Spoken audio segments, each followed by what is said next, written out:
Aleluia, graças a Deus. Nós vamos ler Ezequiel capítulo 9. Ezequiel capítulo 9. Eu fui atentado, ou chamado a atenção, atentado, a observar os profetas. E aí me deparei com Ezequiel 9.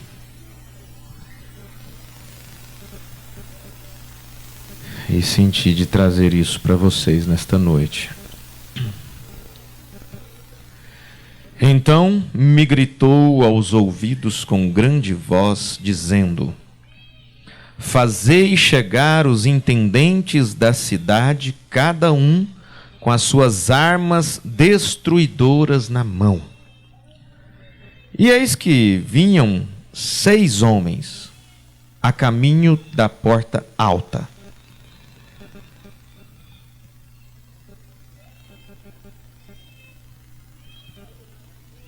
Isso é aqui dentro?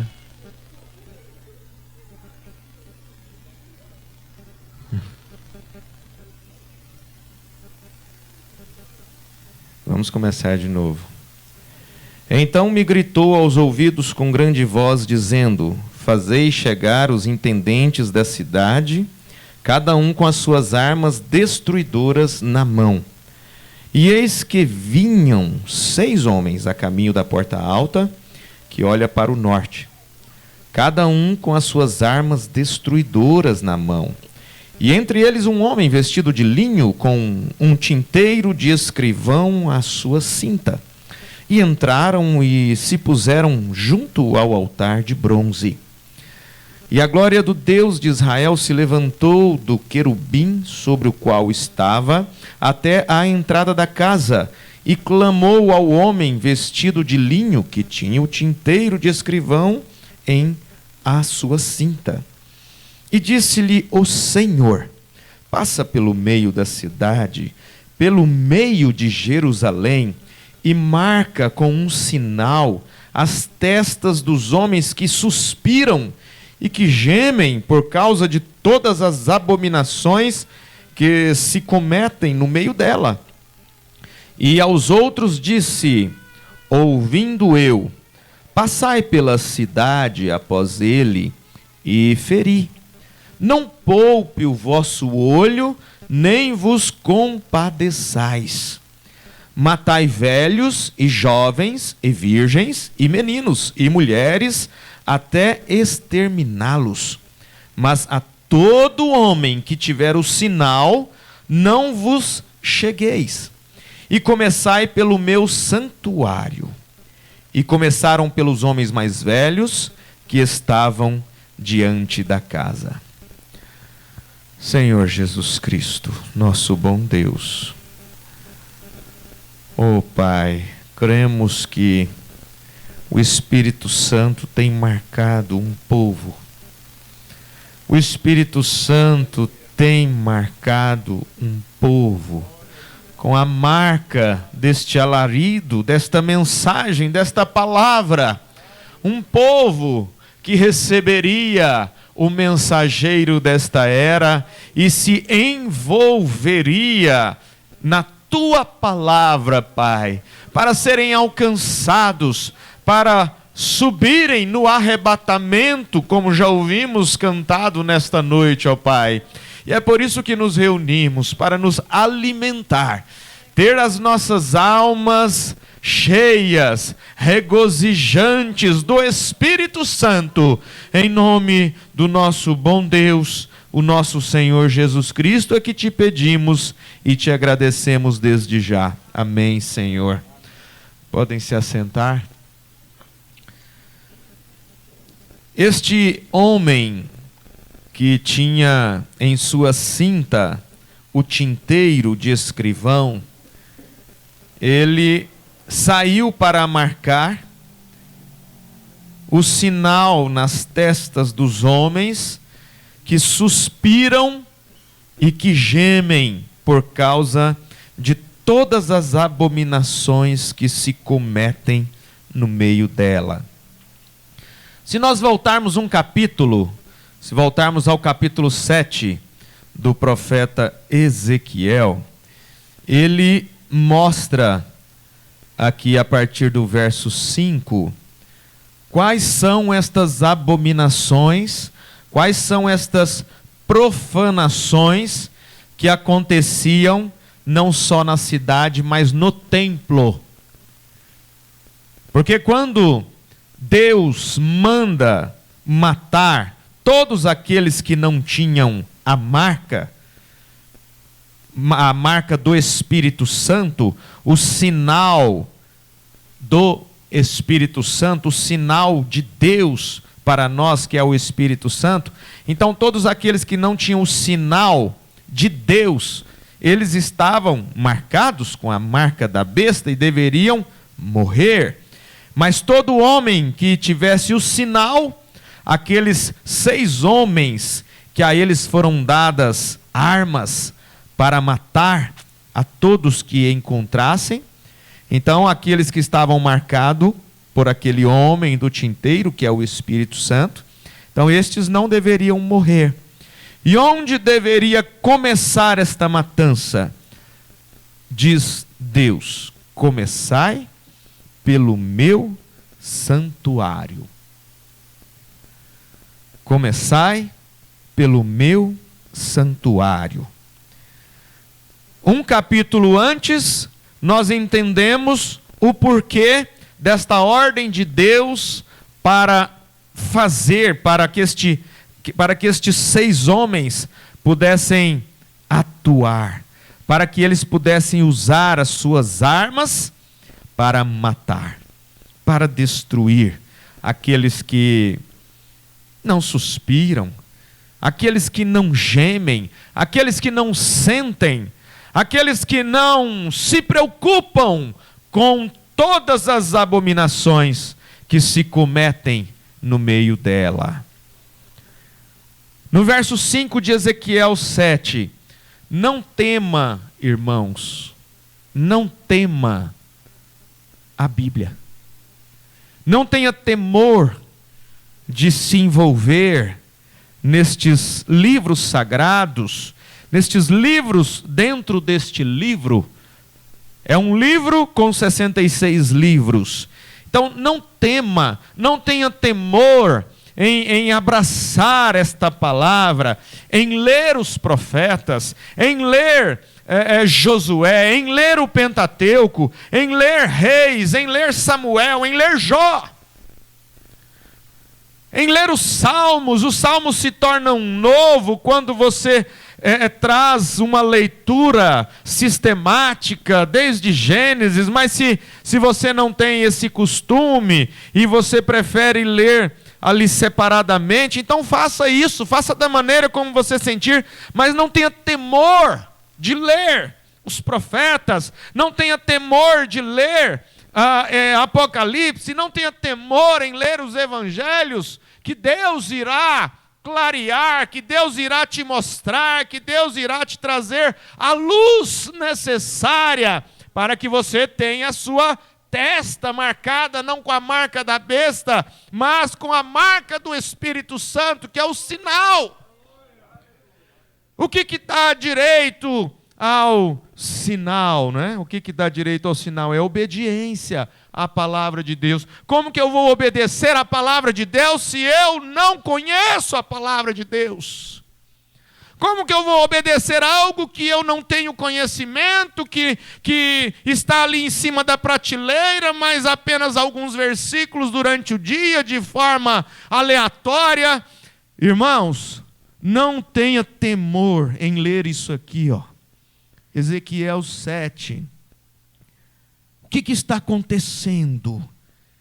Por que alguns suspiram e gemem pelas abominações que são cometidas e outros não? O que estava acontecendo? E disse-me: filho do homem, Deus falando a Ezequiel, vês o que eles estão fazendo? as grandes abominações que a casa de Israel faz aqui, para que me afaste do meu santuário? Deus falando a Ezequiel: olha o que eles estão fazendo. Olha as abominações que a casa de Israel faz aqui, para que me afaste do meu santuário.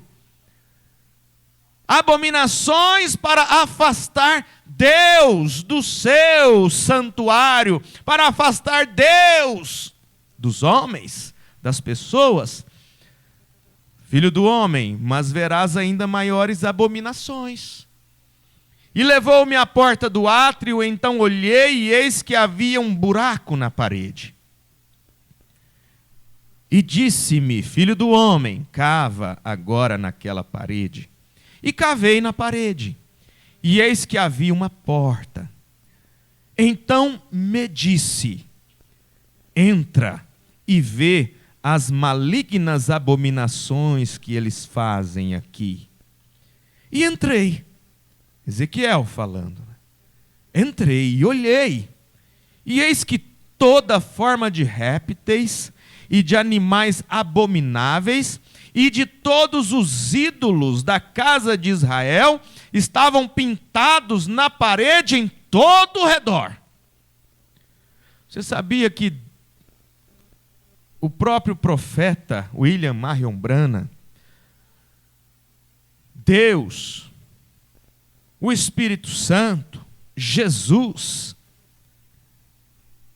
Ele não quer que nós nos reunamos para ver nenhum tipo de imagem.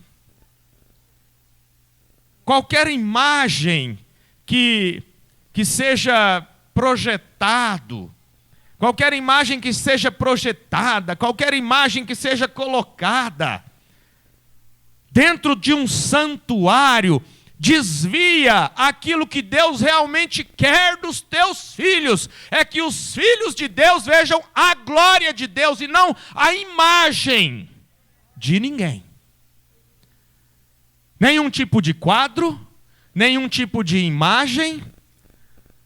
Deus não quer dividir a sua glória com nada. Deus quer se mostrar, se fazer manifesto através da sua palavra. Não é outra maneira. Mesmo que diga o próprio irmão Branham, o próprio profeta de Deus para esta era, nunca, pelo menos em todas as mensagens que eu tenho até hoje, nunca endossou nenhum tipo de imagem dentro do santuário.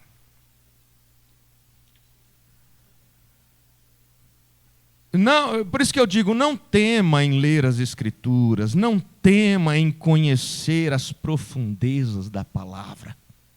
Não tema em reconhecer Deus. O irmão Branham diz assim, olha, vencer é reconhecer o inimigo em cada uma de suas artimanhas, é reconhecer o inimigo em cada uma das suas armadilhas, é reconhecer o inimigo, e o inimigo ele não vem de forma feia, um chifrudo, rabudo, cuspindo fogo. Ele não vem assim, irmãos, porque se ele viesse assim, ele seria afastado de forma que você nem pensaria. Mas o inimigo vem de forma astuta, e quando ele não consegue puxar, ele empurra. Quando ele não consegue empurrar, ele puxa. Ele tem as suas artimanhas. E vencer é reconhecer o inimigo em cada uma delas.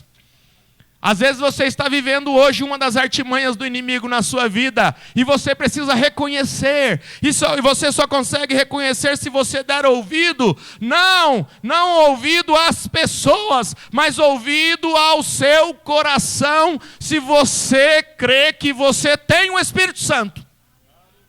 Agora eu falo, se você crê que você tem o Espírito Santo, eu creio que todos aqui têm o Espírito Santo. E você pode levantar sua mão e dizer, graças a Deus pelo Espírito Santo. Graças a Deus por ter o Espírito Santo. Mas olha, filho do homem, o que você viu lá dentro? em imagens de ídolos por toda a casa, pintados na parede em todo o redor. Oh, Deus quer que os seus filhos olhem para a glória de Deus e mais ninguém. Tudo bem, não é adoração, não é nada disso. Ah, mas o irmão Brana falou do quadro que mais se aparenta com Jesus. Sim, maravilhoso. Mas ele nunca disse, use esse quadro dentro da igreja. Ele nunca pediu para usar a foto da coluna de fogo dentro da igreja. Nós amamos. Mas, irmãos, vamos subir um degrau. Vamos subir mais degraus. Deus não quer um povo frio para subir no arrebatamento. Deus não quer um povo agarrado a sistema para subir no arrebatamento. Deus quer um povo separado. Deus quer um povo que vai à igreja não para comer, não é para tomar um cafezinho, não é para tomar um chá, tudo isso é muito bom, mas Deus quer um povo separado para ir à igreja, para não olhar para nenhum lado. É tantas coisas escritas, é tantos quadros, é tantas imagens, que as pessoas se confundem. As pessoas estão ficando confusas, é tantas frases, é tantas coisas, frases de efeito, e Deus está sendo deixado de lado. O Espírito Santo está sendo deixado de lado. E nós precisamos resgatar isso em nossas vidas, porque nós estamos vivendo assim um momento que é o final. É o finalzinho de todas as coisas. É o final dos tempos. Oh, nós vamos ficar nisso aqui. Ah, é muito bom ficar assim, daquele jeito. Não, vamos prosseguir, irmãos. Deus está cobrando de um povo a separação total das coisas que não são de Deus, coisas que não é o Espírito Santo que cobrou de nós. O Espírito Santo não cobra para encher as paredes da igreja. O Espírito Santo não cobra para encher de flores a igreja. O Espírito Santo quer que um povo santo se reúna para receber a glória de Deus. Eu gostaria que vocês observassem. O que tem mais aí, ó Deus? Ezequiel ali, assustado. O que mais que tem? Tem 70 homens dos anciãos da casa de Israel, com Jezanias, filho de Safã, que se achava no meio deles, estavam em pé, diante das pinturas, e cada um tinha na mão o seu incensário, oferecendo incenso, sacerdotes, e subia uma espessa nuvem de incenso. Ó, filho do homem, você está vendo isso? Que mais? Então me disse: viste, filho do homem, o que os anciãos da casa de Israel fazem nas trevas?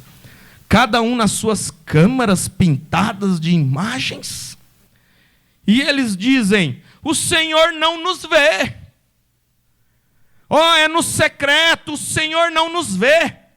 O Senhor abandonou a terra. Oh, eu vou dizer uma coisa, irmãos, ainda existem Josés nesta terra. Ainda existem Josés para correr da mulher de Potifar. Ainda existem homens com caráter. Ainda existem homens íntegros. Não venha comparar todos os homens com alguns. Porque é assim. Aquela pessoa que contraía o vírus da AIDS, ele ficava tão revoltado com aquilo, que ele queria transmitir aquele vírus para outros. Então, é muito fácil, né? Uma seringa, um pouquinho de sangue, furo a mim mesmo, eu tenho o vírus, e eu furo o outro ali, nem sente, né? Só o prazer da ira em ter aquele vírus. Eu preciso passar este vírus para outros, porque não é justo eu ter isso só. A pior coisa que tem, irmãos, é quando alguém cai num nível deplorável e ele quer que todos sejam daquele jeito para justificar a si mesmo. Então todos têm que ser. Oh, quando acham que não é, tem que procurar, que vai achar. vai encontrar também, porque não tem. Um disse assim: olha, ainda existem Josés para fugir de mulheres de Potifar. Saiba disso. Se vocês acham que José é só na Bíblia, tem Josés ainda, tem Noés ainda, tem homens, tem Davis ainda, tem homens que seguram esta palavra, tem aqueles discípulos que ficaram com Jesus e disse: para quem iremos nós? Para quem iremos nós? Só de ti, Senhor, procede palavras de vida eterna. Mas você vai perder tudo. Sim, eu vou perder tudo. Mas para quem eu irei, Senhor? Para quem eu irei? Viste o que eles fazem nas trevas? Cada um nas suas câmaras pintadas de imagens. E dizem: o Senhor não nos vê. O Senhor abandonou a terra. Não. O Senhor não abandonou a terra. Há sangue no propiciatório. Jesus, quando partiu, quando ele morreu, foi sepultado, e então ressuscitou, e ascendeu aos céus, e o Espírito Santo foi enviado para estar conosco, e mesmo em nós, até a consumação dos séculos. Só que enquanto este Espírito Santo estaria até a consumação dos séculos, era necessário que o cordeiro sacrificial estivesse ali no propiciatório, no altar do propiciatório, sangrando, e aquele sangue agir, fazer expiação por você. Todos os dias, 24 horas por dia, o irmão Branham pôde ver aquele arco-íris de sangue, aquela propiciação que o sangue de Cristo faz por nós, e que nós estamos sujeitos. O irmão Branham diz: olha, se Deus tirar a mão de misericórdia de sobre mim, de sobre nós, nós entraremos por caminhos perversos. Se Deus tirar a mão de misericórdia, é por isso que nós devemos clamar por misericórdia todos os dias. Nós devemos clamar pela graça de Deus todos os dias. Se você não clamar por misericórdia, se eu não clamar por misericórdia, correremos o risco de fazer isto que o povo de Deus estava fazendo ali no santuário, na época de Ezequiel. E disse-me: acha que está bom? Tornarás a ver ainda maiores abominações do que as que estes fazem.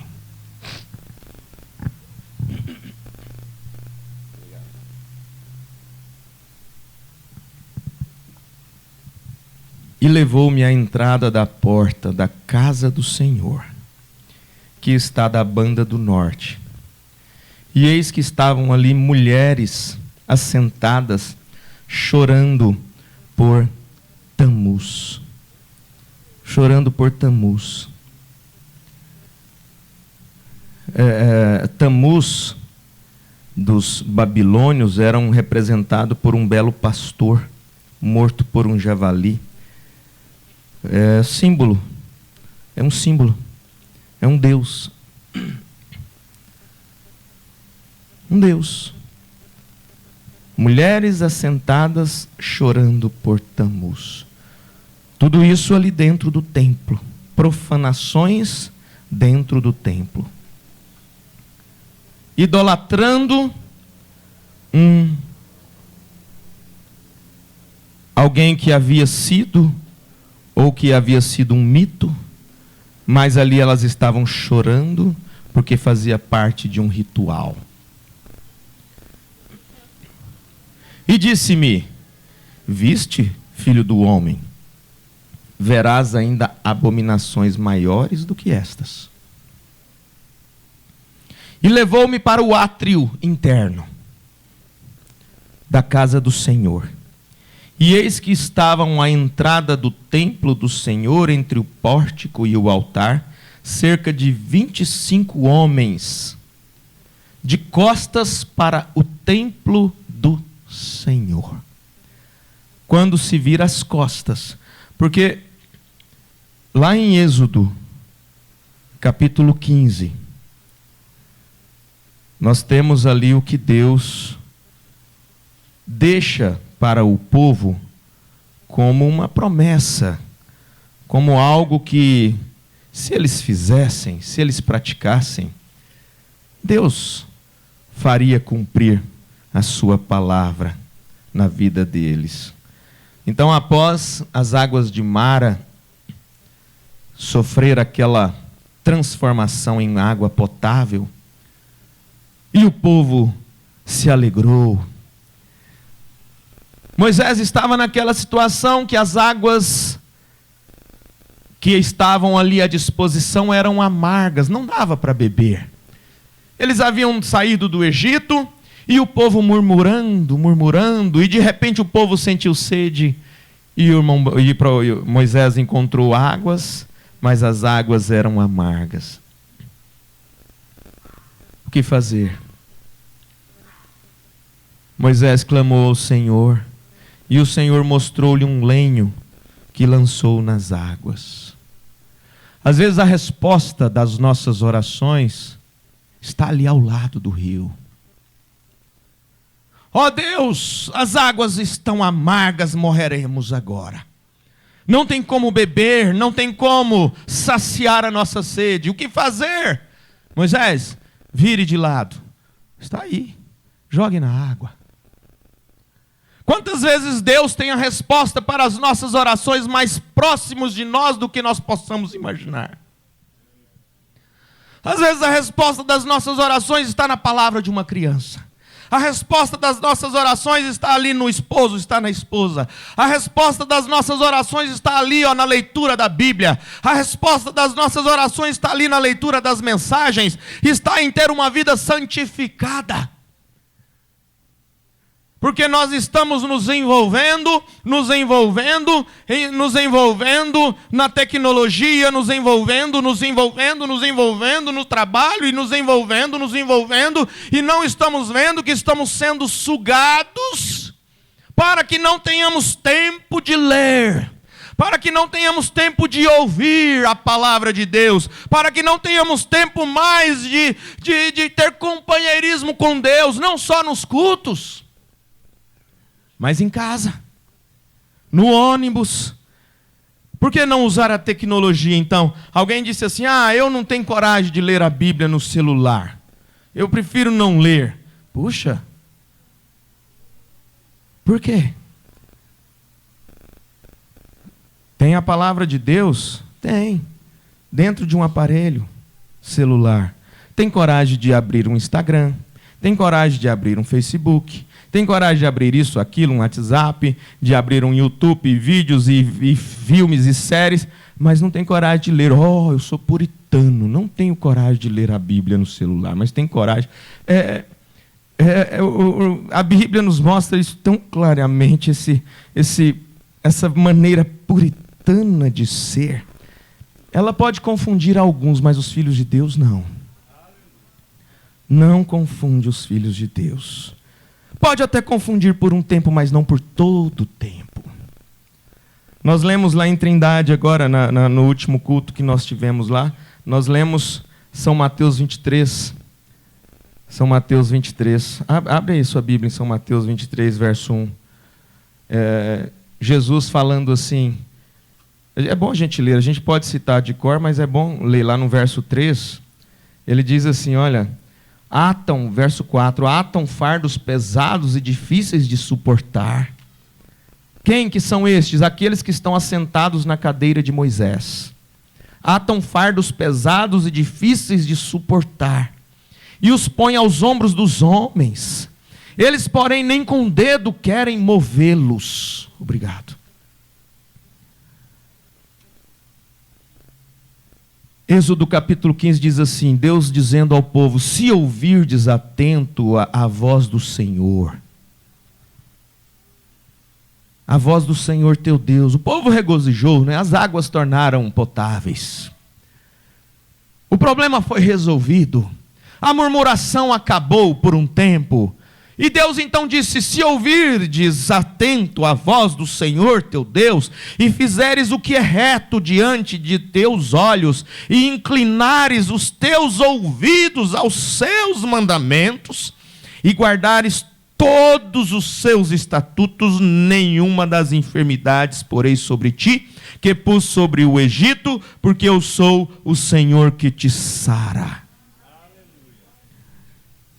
E tem outra passagem que diz assim, olha, se orares voltado para o templo, onde você estiver, eu ouvirei. O que estavam fazendo ali no templo?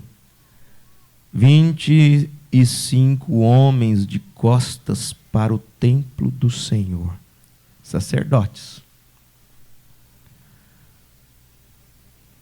Porque se não crê que o Senhor está na terra, que o Senhor abandonou a terra e que o Senhor não vê mais, então vamos virar as costas para o templo do Senhor. E com o rosto voltado para o oriente.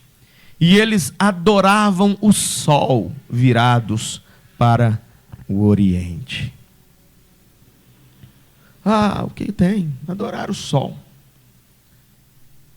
Adorar o sol.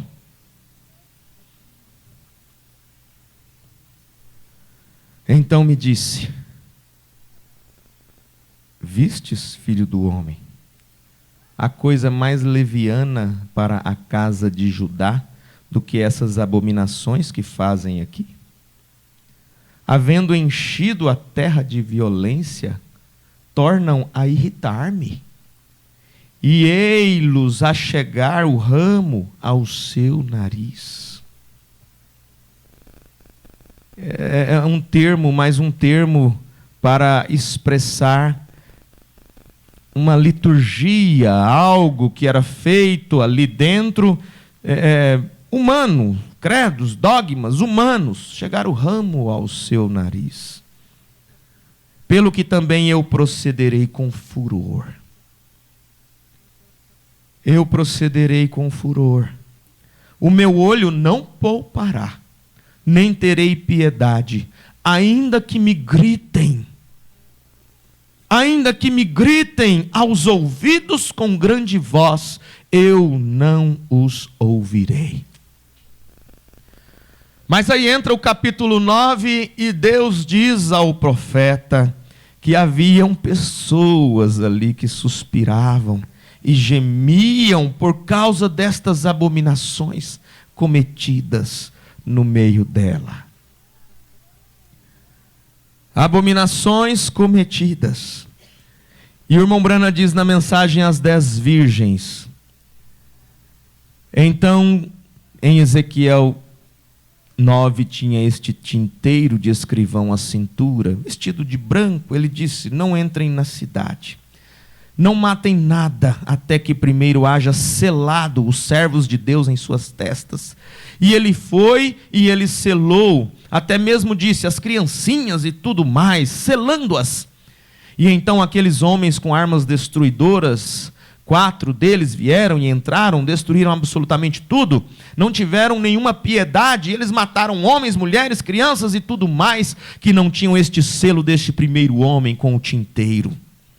Agora, isso aconteceu nos dias posteriores ao nosso Senhor, quando ele os advertiu. Ali Tito, quando invadiu a cidade. E o irmão Brana diz: eles queimaram o templo, derrubaram as paredes, e ali está até os dias de hoje. A mesquita de Omar foi erguida onde estava o templo. E Jesus falou disto em Mateus 24. Ele disse: quando virdes que a abominação da desolação está no lugar santo, onde o profeta Daniel falou, disse sobre isto. Então, quando virdes a abominação, a imundície da mesquita de Omar, erguida ali onde uma vez foi lugar santo, hoje a mesquita está ali, exatamente onde ficava o lugar santo, bem no lugar do templo. Observe aqueles profetas e Deus ali predizendo aquelas coisas, irmão. Isto deveria fazer com que arrepiasse o cabelo de nossas nucas, por estarmos no fim do tempo. Estamos no fim, não resta mais nada. Todas estas coisas acontecendo exatamente como ele disse que elas aconteceriam. Ora, isso deveria nos encorajar, fazer com que nos preparássemos. Ele disse: Jesus nos advertiu: quando virdes estas coisas acontecer, como estas, a respeito das quais estamos falando, Levantai vossas cabeças, vossa redenção se aproxima. E que bem nos faria se ganhássemos o mundo inteiro? Nós vamos perdê-lo de qualquer modo. Nós não podemos ganhar assim. Há apenas uma forma de vencer. Esta é através de Cristo. Tome Cristo, então você está destinado a vencer. Você tem que partir daqui. Você pode partir antes deste culto terminar. Você pode partir antes do sol se pôr nesta noite. Você pode ir antes dele nascer pela manhã. Antes do próximo domingo você pode ter partido. Todos nós não sabemos quando partiremos, mas você sabe que você tem que ir. Então não é uma tolice colocar isto de lado? Você está pisoteando, você está flertando com a morte. Como o velho escorregador tobogã, vocês costumavam entrar em um tobogã e iam naquela coisa para ver quão rápido chegavam, e de repente, quando menos pensavam, o escorregador abaixo iam eles. Isto é exatamente da maneira que você está fazendo, apenas deslizando. Você não sabe em que minuto alguma coisa vai te tombar, e você está acabado. Uma parada cardíaca, um acidente automobilístico, simplesmente alguma coisa acontece e você morre. E então o seu destino eterno se coloca na sua frente. Pense nisso, amigos. Agora, quando virdes que a abominação da desolação está no lugar. E agora eu quero que você observe algo. Membro de igreja. E você alega ter o Espírito Santo? Ele disse, não cele nenhum deles, exceto aqueles que suspiram e choram pelas abominações que são cometidas na cidade. Agora, onde está alguma pessoa que se oprima por causa do mundo agora e sua condição? Onde está? Bem, sou metodista, sou batista, presbiteriano, que diferença faz? Oh, não há naquele constante peso, não há aquele constante peso pelo perdido, aquela doçura. Nunca deixe nada crescer e colocar amargura em sua alma. Não há aquele constante peso pelo perdido. As coisas estão um paradoxo, as coisas estão acontecendo de forma tão estranha que um jovem, quando disse que estaria congregando conosco, o colega que crê na mensagem, no mesmo Deus, disse para ele, eu preferiria que você fosse para as drogas. Onde está o constante peso pelo perdido? Hein? Pelo perdido. Não é pelo irmão, não. Onde está? E ainda mais por um irmão. Nunca deixe nada crescer e colocar amargura em sua alma. Você está sendo injustiçado? Não deixe nenhuma amargura na sua alma. Você está sendo apedrejado, dilacerado, tendo o coração cortado? Não deixe amargura na sua alma. Não importa quão mal alguém te trate ou qualquer coisa, nunca permita isto. Ah, mas eu fui muito machucado, eu fui muito judiado. Faça o que você tem que fazer, mas não permita amargura em sua alma. Façamos o que temos que fazer. Não vamos confundir amor com cumplicidade. Faça sim o que você tem que fazer, mas não deixe a amargura tomar conta de sua alma. Não importe a maneira como te trataram, não importa do que te chamaram, não importa como zombaram. Você vai fazer isso porque agora apareceram vários profetas. Você vai acontecer isso, você vai morrer, sua família vai ser destruída. É profeta do diabo espalhado pelo Brasil inteiro. Não importa, irmão. Não deixe nenhuma amargura em sua alma.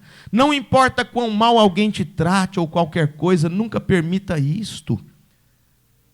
Não seja culpado de deixar aquela coisa ancorar em sua alma. Isto entristecerá e afastará o Espírito Santo de você.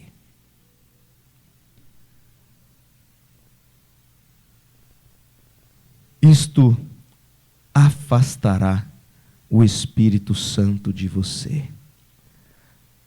Mantenham toda raiz de amargura longe de você.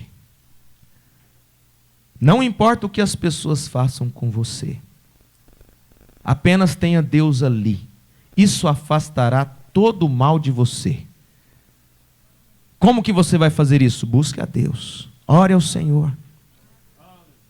Agora, estes cristãos que tinham a advertência lá no tempo de quando o general cercou Jerusalém, tinham os cristãos que tinham a advertência de Cristo, porque Cristo advertiu: se você estiver no telhado, não volte, não entre na cidade, se você estiver no campo, não volte. Então, o irmão Brana está dizendo, esses cristãos que tinham a advertência de Cristo, é um tipo da coisa a respeito da qual estamos falando nesta manhã. Estes cristãos que tinham aquela advertência, eles saíram de Jerusalém, pois eles sabiam que aquilo estava se preparando para acontecer. Ah, mas dentro da cidade? Vamos ficar dentro da cidade, vamos ficar dentro de Jerusalém, mas Jesus disse, lá em São Mateus 24, se você estiver no campo, não volte, e se você estiver em cima do telhado, não desça para pegar nada na sua casa, não volte para casa. Permaneça onde você estiver. E se você estiver dentro, saia. Advertência de Cristo. Agora observe os cristãos saindo de Jerusalém, pois sabiam que estava se preparando algo para acontecer. Agora observe os membros da igreja, o tipo de pessoas que frequentavam a igreja, apenas unidos à igreja. Todos eles disseram, ora, existem exércitos se aproximando, a guerra está se aproximando, agora vamos entrar na casa do Senhor e orar. Mas a casa do Senhor estava sendo profanada. O profeta Ezequiel mostra isso aqui, a casa do Senhor sendo profanada. Então o Senhor mandou os 6 homens para destruir, mas antes pediu para o Espírito Santo marcar aqueles que gemiam e suspiravam. E aqueles membros de igreja, vamos lá para o templo, vamos lá orar. Mas eles estavam muito atrasados, não surtiu nenhum bem. Porém esses discípulos estavam observando a advertência. Sabiam que Jesus havia dito e eles escaparam. Os historiadores disseram que aqueles que foram chamados de canibais, eles comeram o corpo deste homem chamado Jesus, que costumava curá-los. Veja, eles estavam tomando a comunhão, eles não sabiam o que eram, porque eles eram homens carnais, não crentes e apenas um historiador. E eles escaparam da ira que veio sobre a terra. E agora veja você, e então toda Jerusalém foi destruída, conforme o profeta Ezequiel predisse. Desde a época que Tito sitiou Jerusalém no mundo, não houve um tempo através da história que todo o mundo entrasse em guerra até 1914. Agora o irmão Brana vem e liga ali o momento em que Tito invade Jerusalém, destrói a cidade, e os que foram salvos foram aqueles que saíram da cidade, que deixaram o templo para trás, que estava sendo profanado, e o templo foi destruído, os muros foram derribados, e sangue escorreu por baixo dos portões de Jerusalém. Aí o irmão Brana diz, não houve, através da história, em todo o mundo, que entrasse em guerra até 1914, então já chegou num tempo muito conhecido nosso. Agora ouçam atentamente. Observe, o mundo inteiro em 1914 estava marchando para a Alemanha para uma guerra mundial. Isto é correto. O mundo inteiro para uma guerra mundial. E você observou que isto foi uma coisa estranha? Eu gostaria que o meu bom amigo assentado aqui compreendesse isso claramente. Ele é um testemunha de Jeová convertido, o irmão Wood. E assim então todos eles estavam marchando para a guerra. Observe isso aqui. Você se lembra bem disto em 1914. Agora, não é isto estranho? Bem no declínio da Guerra Mundial, eu tenho os volumes dele, o livro, né? O Declínio da Guerra Mundial, volume 2, que eles não sabiam até hoje quem parou aquela guerra. A Primeira Guerra Mundial, O irmão Branham leu na história que eles não sabiam até hoje, o irmão Branham pregou essa mensagem em 60, eles não sabiam até hoje quem parou aquela guerra. Kaiser Wilhelm disse que ele nunca deu fim a tal coisa. Wilhelm disse que ele nunca deu fim a tal coisa, mas, de repente, ela parou e ninguém sabe o porquê. Eles estavam lutando. Aqui veio ao fronte, estava tudo terminado, a guerra havia acabado, e eles já haviam assinado o tratado de paz, não sabendo o que havia acontecido. Agora, naturalmente, aquilo levaria 1 dia ou 2 dias para esclarecer tudo isto. Eles não sabiam. Porém, vamos ver isto rapidamente e tocar nos pontos sobre salientes. Foi Deus quem a parou para cumprir a sua palavra. Foi Deus quem encerrou com aquela guerra para cumprir a sua palavra. Foi aquele anjo. Qual anjo? Aquele com tinteiro. Que anjo é este? O Espírito Santo. Foi ele. Foi ele que parou a guerra. Aqueles anjos saíram com as armas destruidoras. Para quê? Para destruir o mundo inteiro. Por que destruir o mundo inteiro? A taça da iniquidade havia transbordado. Por que destruir Jerusalém? Porque a taça da iniquidade daqueles homens e sacerdotes havia transbordado para Deus. E da mesma forma como foi em Jerusalém, o irmão Branham faz a ligação agora com a Primeira Guerra Mundial. Foi aquele anjo quem parou. Os anjos que estavam com as armas destruidoras para destruir o mundo inteiro. E o outro anjo disse: espere 1 minuto, não faça isto. Temos que selar estes servos do nosso Deus em suas testas primeiro. Não vai destruir o mundo inteiro. Espere que nós temos que selar na testa os servos do nosso Deus. Aquilo foi simplesmente no rompimento do Pentecostes, o reavivamento pentecostal do início do século, ali em 1906. Havia tido o reavivamento pentecostal em 1906, Primeira Guerra em 1914. Foi nesse tempo. Quantos de vocês sabem? Tem algum pentecostal dos velhos tempos aqui?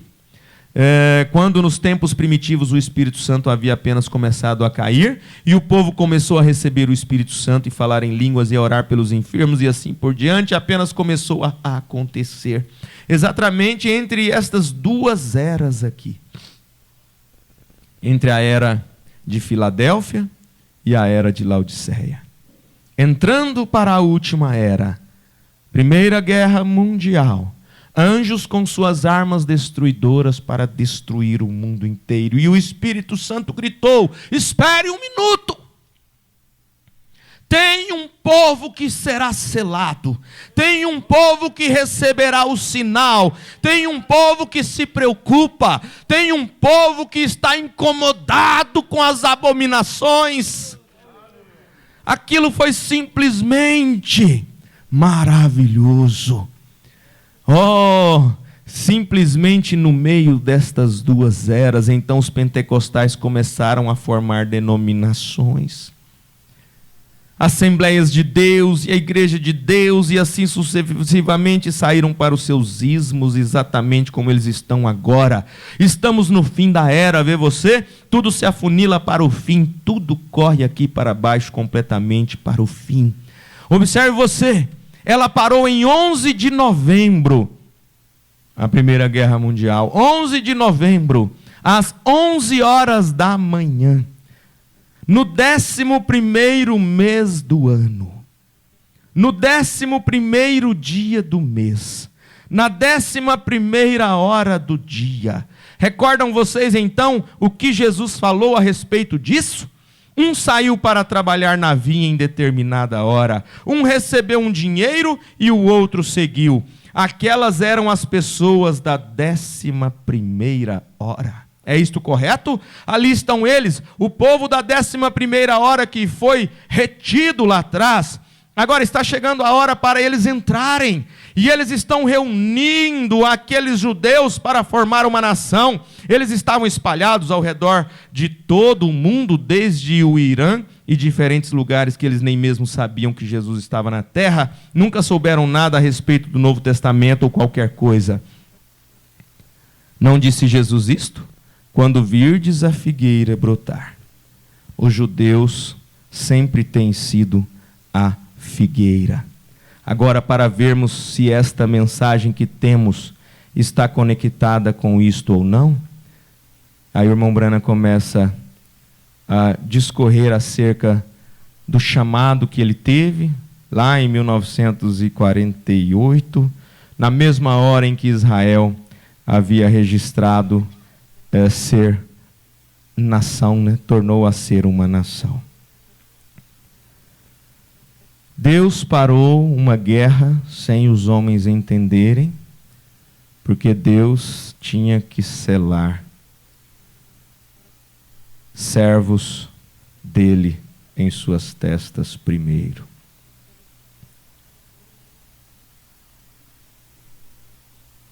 Você não está aqui porque um sentimentozinho te fez vir. Você não está aqui porque o seu pai te influenciou a vir. Você não está aqui porque a sua esposa te influenciou. Mas eu tenho convicção de que todos que estão aqui nesta noite passaram por um processo de dor de parto espiritual. Passaram por um processo de angústia ou estão passando ainda?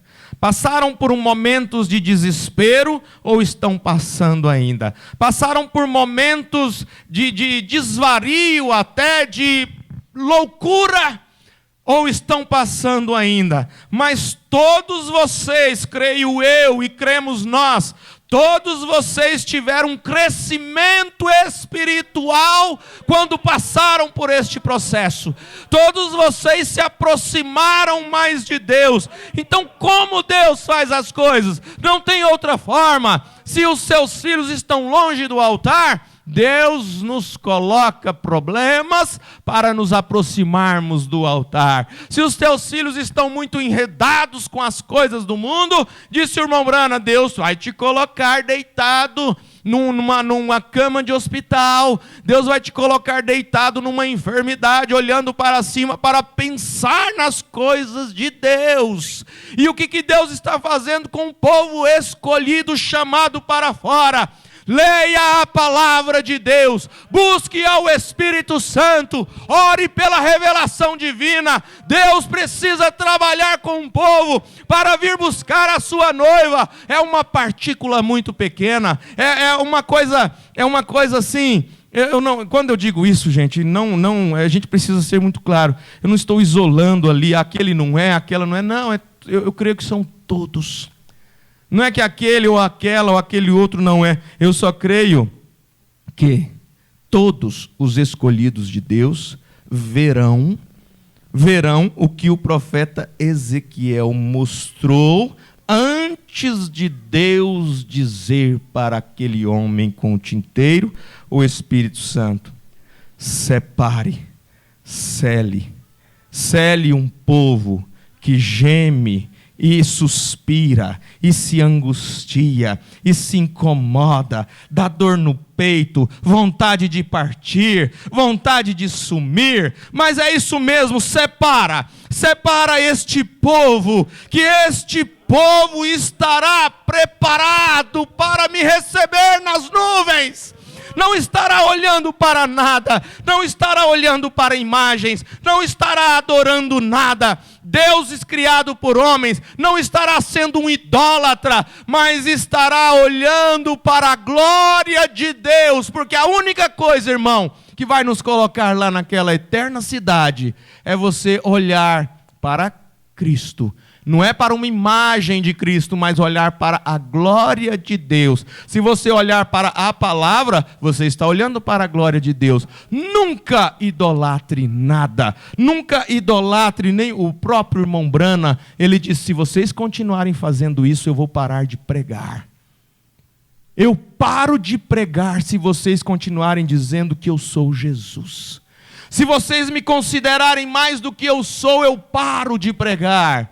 Eu vou deixar o ministério, porque eu vim aqui para mostrar a Cristo. E nós estamos aqui, irmão, para mostrar a Cristo, nada mais. Nós louvamos, nós alegramos, nós bendizemos ao Senhor, apresentamos os irmãos, mas não olhe para nada disso. Olhe somente para Cristo e vencedor serás. Em nome do Senhor Jesus Cristo. Deus continue nos abençoando. Irmão Eliezer Cavalcante vai cantar agora para encerrar. Irmão Gaspar, vamos ter esse hino agora para encerrar. E então nós vamos nos despedir. E domingo que vem, 8h30 da manhã, se Deus quiser, estaremos ali para louvar ao Senhor em Trindade. Então vamos ouvir e aí o irmão Eliezer despede o povo.